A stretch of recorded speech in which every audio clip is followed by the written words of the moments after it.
Cube. Débat, opinion et analyse. Explore toutes les facettes de l'actualité. Avec nous, Maître Sophie Mongeon, avocate en droit social. Et là, j'ai été très curieux en lisant là, les premiers sujets avec lesquels on va jouer, en quelque sorte. Est-ce que c'est légal de vendre des plats maison, de la nourriture sur Marketplace? Mais clairement, je me suis adaptée à mon animateur, oui, là, justement. Donc, je suis allée dans tout ce qui est un peu nourriture. Ben oui, là, ça me donne faim, là. C'est pour ça que j'en discute avec toi. Donc, effectivement, en fin de semaine, j'ai une amie qui est styliste culinaire dans les magazines ici, à Québécois. Puis elle me dit, tu sais, Sophie, sur Marketplace, là, elle dit, tu peux acheter de tout. Lasagne, confiture, repas africains, marocains. Et ça se mélange aussi avec des petits traiteurs. Alors, est-ce que c'est légal ou non de vendre la confiture qu'on fait chez nous à d'autres personnes? Ouais. J'aurais peur au début. Tu sais, comme... supporter une amie, OK, peut-être. Je sais pas, moi, la voisine, d'ailleurs, nos voisins, là, nous, on est très privilégiés. Il y en a qui font de super belles confitures puis du bon pain maison. Tu sais, donc, eux, j'ai aucune crainte. Mais quelqu'un que je connais pas, je sais pas. Ben, c'est pour ça que, oui, c'est légal, mais il faut être autorisé, évidemment, par la MAPAC. Donc, tu peux avoir un permis qui coûte 367 $ par année et puis par la suite, un 144 pour ouvrir ton dossier.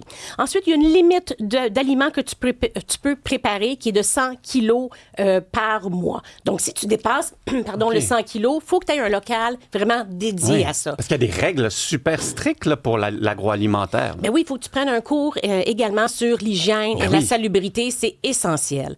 Puis, en plus, il faut que tu t'assures que lorsque tu fais la production plus commerciale, il ne faut pas que ça soit mélangé avec ta production familiale. Exactement. Donc, tu peux le faire, mais ça doit être encadré. Et la raison que je vous parle de ça, c'est parce que, justement, récemment, il y a eu 26 exploitants qui ont reçu justement une contravention parce qu'ils n'avaient pas le permis approprié. Puis si tu n'as pas le permis approprié, tu peux avoir une amende qui peut varier entre 5 000 et 50 000. C'est sûr que c'est un frein parce que souvent, puis surtout en région, quand je me déplace beaucoup en région, il y a toujours quelqu'un là qui vient me faire goûter leur création parce que, je suis dans l'univers. Et puis, je me demande toujours, ils me disent, on vend beaucoup, je fais ça dans ma cuisine. Puis là, moi, tout de suite, je leur dis rien parce que je suis drapeau rouge, hein? Mais je me dis, mais on vend dans ma cuisine.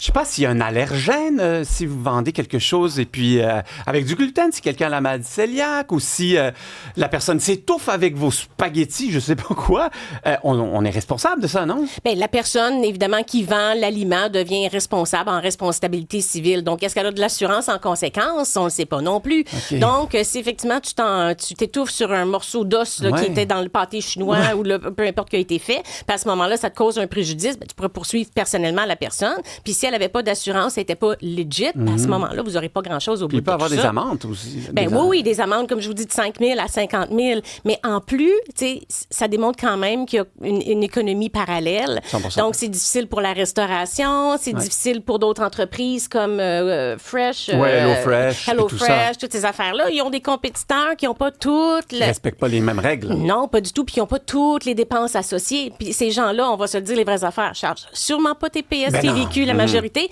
et c'est sûrement en dessous de la table. Donc, je suis mi-figue, mi-raisin là-dessus. Tu as une belle petite confiture que t'aimes. Peux-tu la vendre? Oui. Si tu en vends de façon plus grande quantité, organisez-vous pour être accrédité par la MAPAC. Oui, parce ça peut être un lendemain de veille assez difficile. Ça, c'était passionnant et triste en même temps, la saga du sirop d'érable falsifié. Oui. Donc, évidemment, quand tu engages ta responsabilité civile, quand tu essaies de passer des petites vites aux gens, heureusement, il y a les actions collectives. J'en parle régulièrement parce que c'est vraiment une astuce importante pour les gens qui n'ont pas les moyens de se payer des avocats, de pouvoir faire un recours qui leur coûte rien. Là, je le répète.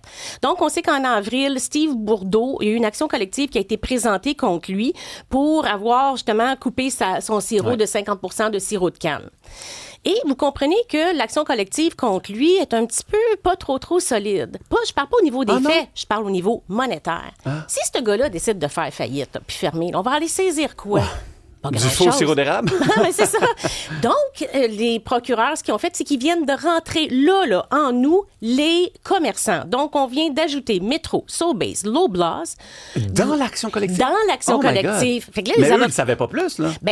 C'est faux. J'ai lu la requête OK. ce matin et on découvre que Métro savait depuis 2016, là, dans un des allégués, qu'il y avait déjà eu des plaintes contre l'Érabeille, qui était une des sociétés là, de M. Bourdeau. Fait que Métro le savait. Et également, un autre allégué, même la compagnie Épicia, qui a les épiceries Valmont, aurait été au courant dès avril 2025 qu'il y avait anguille sous roche.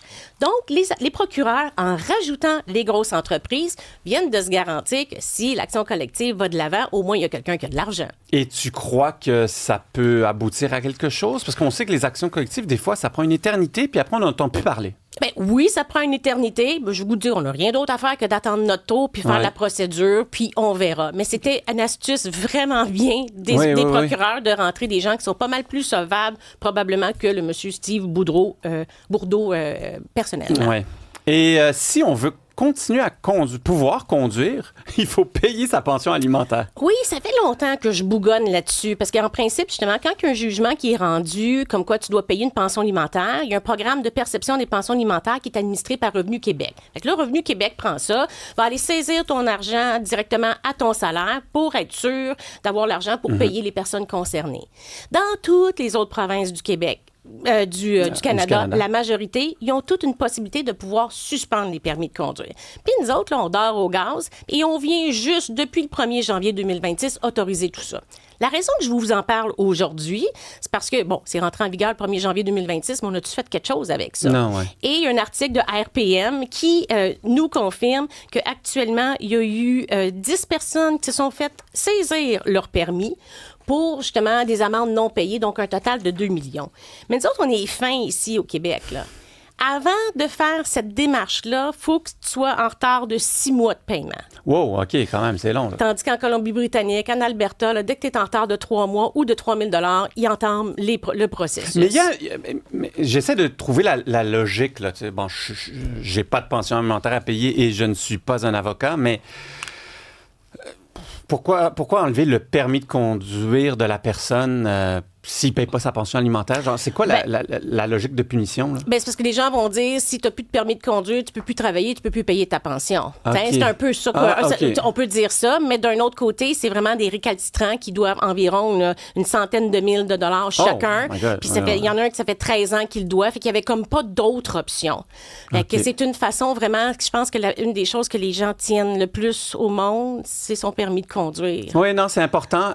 En Colombie, juste avant la Coupe du monde de football qui vient de se dérouler cet été, aux douanes, ils ont envoyé des mémos à tous les hommes qui partaient pour les États-Unis pour voir des matchs, ou au Mexique pour voir des matchs de la Coupe du monde. Ceux qui n'avaient pas payé de pension alimentaire ne pouvaient pas prendre l'avion. Ah, ben... J'ai trouvé ça exceptionnel. Bon, ben voilà. Donc, tu as des obligations. C'est une façon de forcer la main. Donc, bravo Exactement. à eux. Là. Ben merci, Sophie Mongeau, avocate en droit social. On en apprendra tous les jours. Merci à vous.